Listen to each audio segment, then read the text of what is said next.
अतिशय निंदनीय घटना झालेली आहे.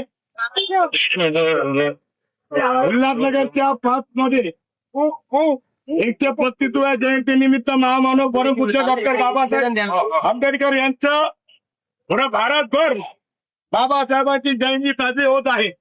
त्या ठिकाणी आमचे बहुजनांचे वकील ॲडव्होकेट लोखंडे यांना माहित पडलं की ज्या दालनामध्ये जो बॅनर लागलेला आहे तो बॅनर महामानव परमपूज्य डॉक्टर बाबासाहेब आंबेडकरांचा आहे, पण तो इथल्या प्रस्थापित निवडून आलेले नगरसेवक भारतीय जनता पार्टीचे यांनी तो बॅनर लावला.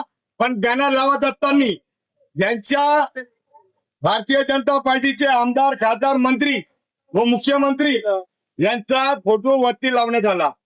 ही गोष्ट आमच्या वकिलाला माहित पडली. वकिलांनी लगेच कागदपत्राचा व्यवहार केला, पण तरी सुद्धा पोलीस प्रशासनाने हे संबंधित प्रस्थापित नगरसेवक यांच्यावर गुन्हे दाखल केले नाही. त्याकरता हा बहुजन समाज, हा बाबासाहेबांच्या विचारावर चालणारा समाज इथं डीसीडी कार्यालयामध्ये आलेला आहे. आमची मागणी आहे की बाबासाहेबांच्या पुतळ्याची विटंबना, बाबासाहेबांच्या बॅनरची विटंबना हे वारंवार पूर्ण महाराष्ट्रामध्ये होते.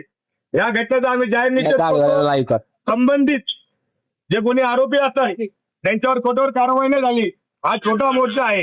येणाऱ्या काळामध्ये पूर्ण महाराष्ट्रामधून उल्हासनगरमध्ये पूर्ण आंबेडकर समाज आल्याशिवाय राहणार नाही. बाबासाहेबांपेक्षा कोणी मोठे नाहीये. भारताचा पंतप्रधान असो त्या महाराष्ट्राचा मुख्यमंत्री असो, तो बाबासाहेबांच्या खालीच राहिला पाहिजे.